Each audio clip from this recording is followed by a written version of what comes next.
Dilemma of May 29 inauguration.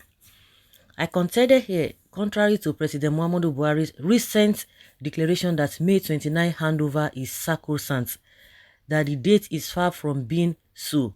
If anything, it is tentative. The event of that date can wait until the haziness around it is cleared. This is a crucial condition that should be met before the inauguration takes place. Anything outside of this will spell imposition. I am not mindful or unmindful of the fact that Buhari and his cohort won't argue, and they have been doing so, that elections have held and results announced, and that those who are not satisfied with the outcome should go to court. Even though these conspirators who manipulated the February 25 presidential election have been taunting along this line, the aggrieved have since approached the court in the hope that they will not be as reckless as those who subverted the people's will at the polls. Curiously, the courts have not behaved as if they have any case before them. We have not seen any case of urgency to weigh in when it actually matters on a testy and trying national issue such as this. So what are they doing? Some people are saying that they are deliberately doing that for the fact that they try to use a delay tactics. What has not happened before can still happen. While we worry about the court, President Buhari seems to be at home with this cavalier disposition of our temples of justice towards the presidential election petitions before them. That is why he dramatizes his bias on the matter. This was the president who sometime before the elections tried to impress it upon Nigerians that he would shun partisanship on matters pertaining to the polls. Then he asked Nigerians to vote for any candidate of their choice from any political party, but he could not stay the course of his pronouncement. He was persuaded by contrary forces to stand, even at the risk of unreasonableness, with the political party that brought him to power. Thereafter, he began to show the level of partisanship that is unbecoming of a president who is supposed to be the father of all. Buhari's bias has since graduated into something monstrous. He now lectures us on why the opposition parties lost the election. In other words, he is foreclosing and in a way influencing the cases before the Presidential Election Petition Tribunal. If their lordship follow the body language of the president, it will not surprise anyone if they end up telling Nigerians that the petitions have no case, or the petitioners have no case. However, no matter how insidious the president's instructions in this matter may be, the justices must not lose sight of the fact that they have an urgent matters in their hands. They are aware of the fact that Nigerians had a very contentious election, an election made even more so by the brazenness that attended the electoral processes and even the pronouncement of a winner. Since the results were announced, the country has been on edge. There are a number of unsettled issues. The bimodal voter accreditation system, which the Independent National Electoral Commission (Inec) told Nigerians would guarantee a seamless voting process, was deployed selectively. The Inec results viewing portal, which was supposed to make the results management procedure transparent, was jettisoned. These and related issues created room for untold electoral malfeasance.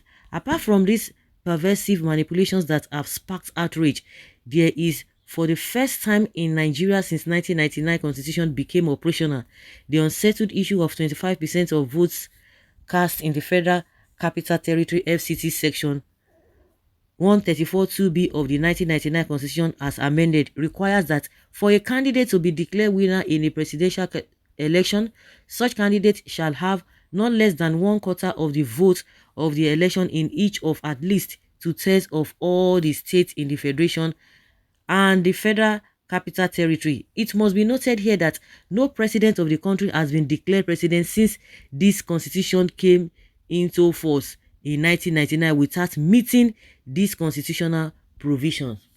So now what they are claiming that Tinubu got other presidents got the two-third and they still have 25%. So why is it that it is this time around they are trying to tell us that it is not so? Because I've been asking the same questions. Because some of the people who have not been following the events or the politics of Nigeria, majority of Nigerians are now interested this year. The people who were not even interested before, they had interest. So that is the reason why a lot of people are just kind of confused. And I've been asking the questions. The other presidents, even Buhari himself, what were the things were used for him to be declared winner? Well, one thing is that significantly, Bola Tinubu, the man who was proclaimed winner in the February 25 presidential election, fell short in this regard. He scored less than 25% of the vote cast in the FCT. Yes, he was declared winner in the election. Since then, authorities in the legal profession and non-professionals alike have been feasting on this issue. The relevant aspect of the constitution has been subjected to different interpretations. All this is happening because something novel has happened. Someone has been declared winner of a presidential election without meeting the requirements of the above cited section of the constitution. This development should be of concern to the learned ones. They ought to be cognizant of the fact that we are dealing with an issue that is untested. They should recognize, given the state of affairs in this country at this time, that this vast issue has compounded the controversies arising from the elections. This testy setup should compel our courts to act expeditiously on this matter.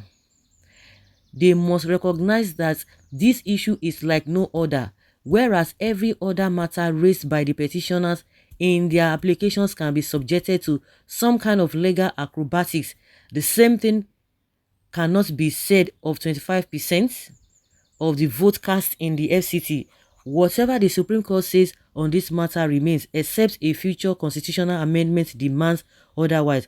For this and related reasons, this matter cannot wait until after the inauguration of a new president. If the Supreme Court rules in favor of the prima facie provision of the constitution after a new president has been sworn in, it would have willingly and willfully imposed illegality and unconstitutionality on Nigeria and Nigerians. A deliberate or calculated act of illegality of unconstitutionality by the legal profession itself will be unpardonable. It will cast a permanent slur on the integrity and assumed impartiality of our courts.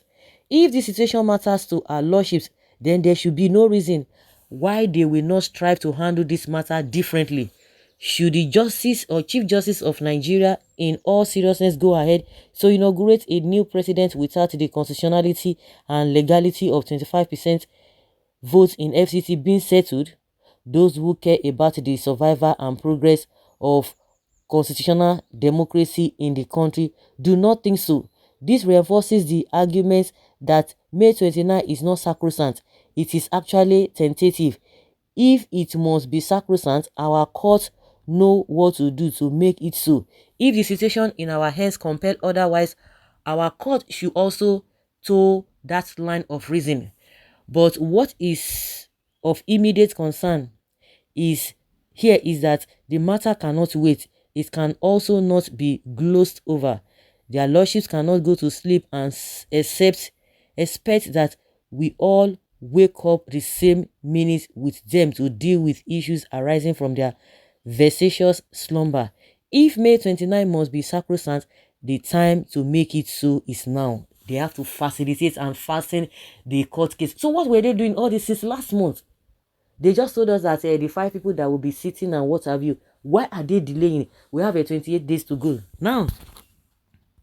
So whether it is 25%, it is right or not, let them speed it up and let that issue be done with. It doesn't take anything. That is the reason why they are still keeping some people in custody, yet they are still adjourning till when? When are you going to have a good evidence for you to be able to nail all those who you have kept in isolation?